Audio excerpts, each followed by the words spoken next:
B, C, D, E, F, G, H, I, J, K, L, M, N, O, P, Q, R, S, T, U, V, W, X, Y und Z।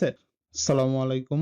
German ভাষা শিক্ষার A1 কোর্সে আপনাদের স্বাগতম এবং এই কোর্সটা যারা জার্মানিতে আসবেন আউসবিল্ডিং করার জন্য অপরচুনিটি কার্ড নিয়ে অথবা স্টুডেন্ট ভিসায় আসবেন, পরবর্তীতে যারা খুব দ্রুত স্টুডেন্ট জব পেতে চান অথবা ফুল টাইম জব পেতে চান তাদের জন্য আজকের লেকচারটা অনেক বেশি ইম্পর্টেন্ট। যদি আপনার A1 কোর্সে কোনো দুর্বলতা থাকে সেক্ষেত্রে আপনার A2 এবং B1 বুঝতে অনেক বেশি কঠিন হয়ে যাবে, যে কারণে এই লেকচারগুলো A1 কোর্সের সবগুলো লেকচারগুলো খুবই গুরুত্বপূর্ণ। সো আজকে আমরা প্রথম লেকচারে যেটা শিখব যে জার্মান ভাষার আলফাবেট গুলো শিখব এবং এখানে যে যুক্ত বর্ণগুলো আছে সেগুলো শিখব। অতিরিক্ত যে 4টি বর্ণমালা আছে মানে যেগুলোকে ওমলাউট বলা হয় সেগুলো শিখব। সো জার্মান ভাষার যেটা বিগ অ্যাডভান্টেজ যে আপনাকে অ্যাটলিস্ট রাইটিংটা শিখতে হচ্ছে না। আপনি যদি ইংলিশ লিখতে পারেন সেক্ষেত্রে আপনি জার্মান লিখতে পারবেন। শুধু আপনার এই 4টা অতিরিক্ত আলফাবেট ছাড়া বাকি সবই অ্যাবসোলুটলি সেম লাইক ইংলিশ। যেমন A to Z, A to Z হলো 26টি বর্ণমালা। এই 26টি বর্ণমালা কিন্তু সেম লাইক ইংলিশ। এখানে নতুন করে আপনাকে কোনো এফোর্ট দিতে হচ্ছে না। এটা হলো একটা বিগ অ্যাডভান্টেজ আমাদের জন্য। তো এখন জার্মান ভাষায় মূলত 26টি বর্ণমালা আছে ইংলিশের মতো, আর অতিরিক্ত আমাদের 4টা বর্ণমালা শিখতে হয়। 4টার ভিতরে এই 3টাকে বলা হয় umlauts, umlauts, umlaut, umlaut।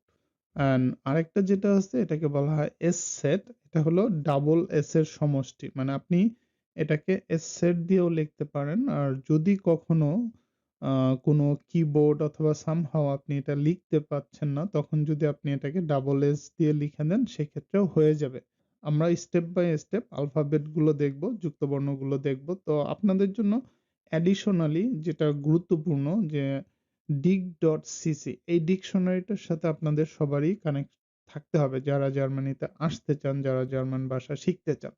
dig.cc হলো একটা ডিজিটাল ডিকশনারি। আপনি চাইলে মোবাইলে অ্যাপ ইনস্টল করে নিতে পারেন অথবা আপনি ব্রাউজারে ইউজ করতে পারেন। ব্রাউজারে সেভ করে রাখতে পারেন dig.cc। এই একটা ডিকশনারি যদি আপনার মোবাইল অথবা কম্পিউটারে থাকে, মূলত আপনার অ্যাডিশনালি আর কোনো ডিকশনারি খোঁজার দরকার নেই। কারণ এই সাইট থেকে আপনি যেমন সিনোনিম গুলো শিখতে পারবেন, ফ্রেজ শিখতে পারবেন এবং উচ্চারণগুলো শিখতে পারবেন। সো আমরা এখন পরবর্তী স্লাইডে জার্মান ভাষার যে অ্যালফাবেট লিস্টটা আছে সবগুলো A to Z, A to Z আমরা এখান থেকে শিখব। তারপরে আমরা স্পেশাল কিছু অ্যালফাবেট আছে, বর্ণমালা আছে যেগুলো একটু কঠিন, সেগুলোকে আমরা সেপারেট করে দিয়েছি পরবর্তীতে, এবং যুক্ত বর্ণগুলো আমরা আপনাদের সুবিধার জন্য দিয়ে দিয়েছি। অনেকটা মানে ইংলিশের মতোই, খুব বেশি যে ডিফারেন্ট সেটা না। সো এটা আপনাদের জন্য কঠিন হবে আমি সেটা মনে করি না। যেমন এখানে ইংলিশে আমরা বলি এ আর জার্মান ভাষায় বলি আ। সো এতটুকুই ডিফারেন্স। ইংলিশে বলি বি, এখানে বলি বে। সো আ, বে, সে, ডে, এ, এফ, গে, হা, ই, ইয়ট, কা, এল, এম, এন, ও, পে, কু, এর। এটা একটু মানে কঠিন।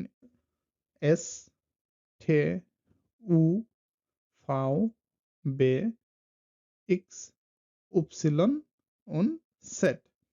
এখানে লক্ষ্য করবেন কিছু উচ্চারণ একটু ডিফারেন্ট। যেমন বি এর উচ্চারণ হলো ফাও। সো এটা আমরা পরবর্তী স্লাইডে দেখব। এখানে আমি আবার একটু উচ্চারণগুলো করে দিচ্ছি। আ, বে, সে, ডে, এ, এফ, গে, হা, ই, ইয়ট, কা, এল, এম, এন, ও, পে, কু, এর, এস, টে, উ, ফাও, বে, ইক্স, উপসিলন, উন, সেট। আর এখানে একটা ছন্দ আছে, বাচ্চাদের একটা সং আছে অ্যালফাবেট শেখার। সেই সংটা ফলো করে আপনারা কিন্তু ইজিলি A to Z টা মনে রাখতে পারেন। যদিও আমি কোনো সিঙ্গার না, আপনাদের হয়তো সেইভাবে শিখাতে পারবো না। বাট আমি এখানে ছন্দটা আপনাদের ধরিয়ে দিচ্ছি যাতে আপনারা ওইভাবে মনে রাখতে পারেন। সেটা হলো এরকম আ, বে, সে, ডে মানে এই ৪ টা একসাথে। আ, বে, সে, ডে, এ, এফ, গে। এই ৩ টা আবার একসাথে। তাহলে কি হলো? আ, বে, সে, ডে, এ, এফ, গে। হা, ই, ইয়ট, স্কা, এল, এম, এন, ও, ফে। এখানে একটু লং। হা, ই, ইয়ট, খা, এল, এম, এন, ও, ফে। কু, এর, এস। এখানে আবার ৩ টা। টি, উ, ফাও। এখানেও আমরা ৩ টা নিয়েছি। বে, এটা সেপারেট। ইক্স, উপসিলন, উন, সেট। সো এটা যদি আপনি এইভাবে শিখতে পারেন আপনার জন্য অনেস্টলি এটা ছন্দের মতো আপনার মাথায় সেট হয়ে যাবে। এখন আমরা পুরোটা একবারে পড়ে দেখব। আ, বে, সে, ডে, এ, এফ, গে, হা, ই, ইয়ট, কা, এল, এম, এন, ও, ফে। কু, এর, এস। থে, উ, ফাও। বে, ইক্স, উপসিলন, উন, সেট। আরেকবার পড়ে দিচ্ছি। আ, বে, সে, ডে, এ, এফ, গে, হা, ই, ইয়ট, কা, এল, এম, এন, ও, ফে। হু, এর, এস। টি, উ, ফাও। ভে, এক্স, উপসিলন, উন, সেট। সো এটা ছিল আমার অ্যালফাবেট। আমরা এখন পরবর্তী স্লাইডে চলে যাচ্ছি। এখানে আমরা umlaut গুলো এবং এসসেট গুলো সেপারেট করে দিয়েছি যেগুলো আমরা শুরুতেও আলোচনা করেছি। umlaut, umlaut, umlaut। আর এখানে আমরা কিছু এক্সাম্পল নিয়েছি যেমন umlaut হলো ম্যাটশেন, ম্যাটশেন মানে এখানে একটু umlaut গুলো হলো টেনে উচ্চারণ করতে হয়। এই যে শুন নরমালি বলতে পারেন শুনের আরেকটা মিনিং আছে। শুন মানে হলো অলরেডি ইতিমধ্যে। আর এই শুন মানে হলো বিউটিফুল যেখানে শুধু umlaut টা যোগ করা হয়েছে। এখন ওই শুনটা হলো জাস্ট নরমাল শর্ট লাইক শুন। আর এখানে একটু উচ্চারণ একটু টেনে বলতে হয়। শুন, Honig, Hören, Hören, Müde, Grün, তারপর হলো Sure। আর এখানে যেটা এসছে যেটা আমরা আগেও বলেছি যেমন গিসেন, গিসেন হলো জার্মানির একটা ছোট শহর। সো এখানে গিসেনটা আপনি এস সেট দিয়ে লিখতে পারেন অথবা ডাবল এস দিয়েও লিখতে পারেন। কোনো মিস্টেক হবে না। যেমন স্ট্রাসে আপনি স্ট্রাসে এস সেট দিয়েও লিখতে পারেন অথবা আপনি এখানে ডাবল এস দিয়েও লিখতে পারেন। সো এই ৪ টা হলো আমার অ্যাডিশনাল যেগুলো আপনাদের মনে রাখতে হবে এবং পরবর্তী যেটা গুরুত্বপূর্ণ ৫ টি বর্ণ যেমন এই ৫ টা হলো একটু কঠিন, উচ্চারণগুলো ভিন্ন। যে কারণে আমি এখানে এই ৫ টাকে সেপারেট করে দিয়েছি। সেই সাথে ইংলিশের উচ্চারণগুলো কেমন সেটা দেখিয়েছি এবং এইখানে আবার আ বাংলায় আ অর্থসহ এখানে ওয়ার্ডগুলো একটা উদাহরণ নিয়ে আপনাদের দেখিয়ে দিয়েছি। যেমন এটা হলো yacht, yacht like Y, yes like yacht. So এটা যে না ইংলিশে যেমন যেটাকে আমরা যে বলি সেটা হলো জার্মান ভাষায় ইয়ট। আর এটা হলো বে। এই ডাব্লিউটা হয়ে যায় জার্মান ভাষায় বে। ইয়েটস এখন আর বে মানে বাসা। আর ভি এর উচ্চারণটা হয়ে যায় আবার এফ এর মতো মানে ফাও। যেমন ফাটার। সো এখানে বি এর উচ্চারণটা হবে এফ এর মতো, ডাব্লিউ এর উচ্চারণটা হচ্ছে আমার ভি এর মতো। আর জেড এটার উচ্চারণ হলো টিএস এর মতো সেট, সেট লাইক সান, সান মানে হলো আপনার দাঁত। আর এস সাউন্ডস লাইক অনেক ক্ষেত্রে এটা জেড এর মতো চলে আসে, অনেক ক্ষেত্রে এটা জি এর মতো চলে আসে যেমন জনে। সো জনে মানে হলো সান, সূর্য। সো এই ৫ টাকে সেপারেট করে দেওয়া হয়েছে যেন আপনাদের ফোকাসটা এখানে একটু বেশি থাকে। আর বাকিগুলোর উচ্চারণ কিন্তু মোর অর লেস সেম। আর এর সাথে আমরা আরো অনেকগুলো যুক্তবর্ণ দেখব। কারণ এই যুক্তবর্ণগুলো ছাড়া আপনার রিডিং পড়াটা আসলে আপনার জন্য দুরূহ হয়ে যাবে। সো আমরা অনেকগুলো যুক্তবর্ণ দিয়ে দিয়েছি। এই স্লাইডে দিয়ে দিয়েছি এবং পরবর্তী স্লাইডেও আপনারা পেয়ে যাবেন। এই ইংলিশে হলো এটা ইআই মানে এ-ই জার্মান ভাষায়। এখন এইটার উচ্চারণটা হয় হলো আই এর মত। বাংলায় হলো আই। যেমন আমরা এখানে একটা এক্সাম্পল নিয়েছি লাইক ভাই। আপনারা যদি ভাই বলেন সেক্ষেত্রে কি হচ্ছে ভাই, আই মানে আই উচ্চারণটা হচ্ছে যেমন এখানে আমরা ২ টো এক্সাম্পল নিয়েছি মাইন, মাইন। এখন যখন এই ই-আই টা পাবেন তখন কিন্তু আপনার উচ্চারণ করাটা সহজ হচ্ছে। এম এবং এন এর উচ্চারণ কিন্তু অ্যাবসোলিউটলি সেম। মাইন, সোয়াই, সোয়াই, মাইন সব জায়গায় কিন্তু আমার আইটা চলে আসতেছে। সোয়াই, মাইন, সোয়াই, মাইন। আর এখানে বাংলা উচ্চারণটাও লিখে দেওয়া হয়েছে। আর ই এ এটার সাউন্ড লাইক ডাবল ইর মতো, যেমন ই লাইক ইলিশ, অথবা ইয়ে অনেক ক্ষেত্রে আবার এটা ইয়ে উচ্চারণ হয়ে যায়, যেমন লিবে, লিবে, লিবে ভাপিয়ার, এখানে কিন্তু ইটা চলে আসতেছে লিবে, লিবে। সো এখানে ই, আর এটা ছিল আই।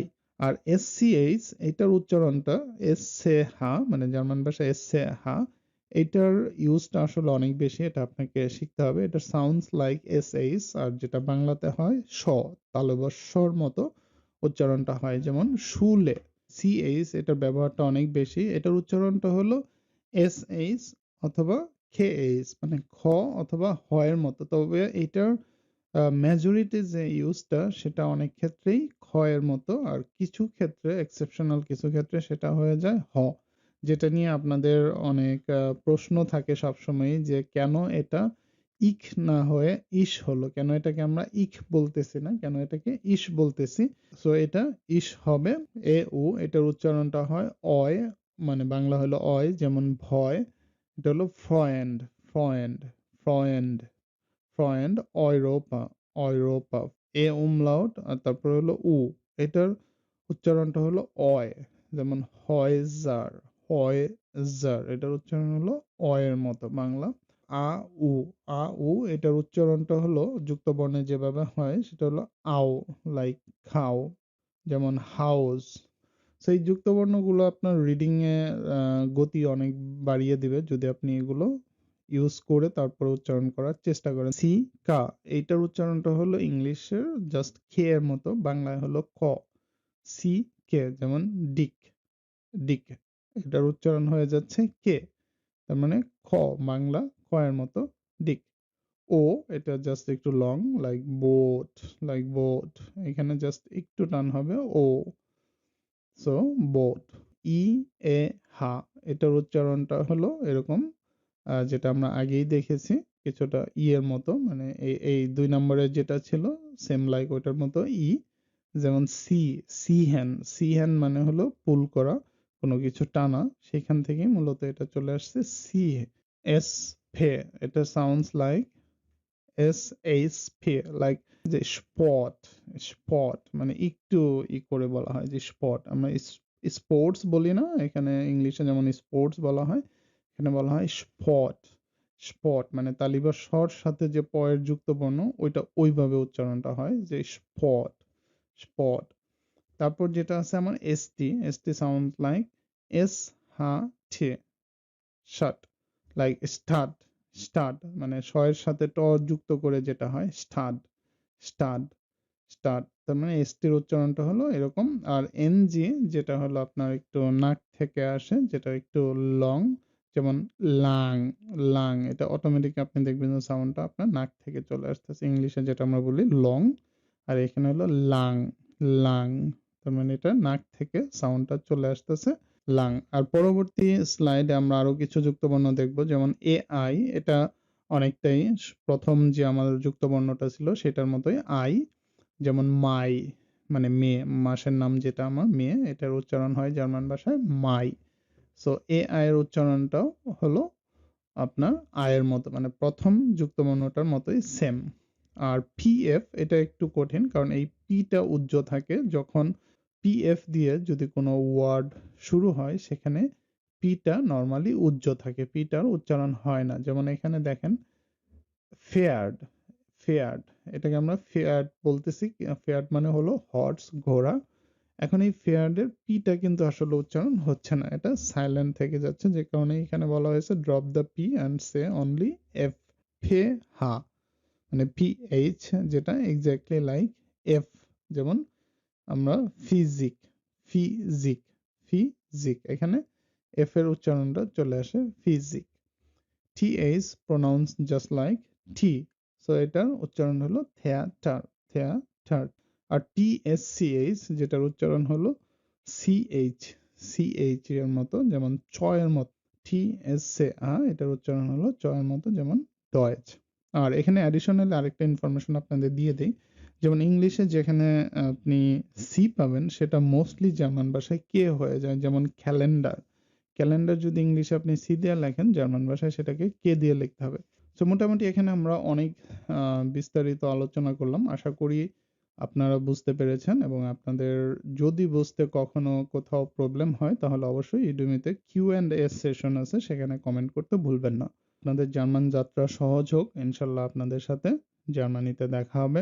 ভালো থাকবেন। আসসালামু আলাইকুম।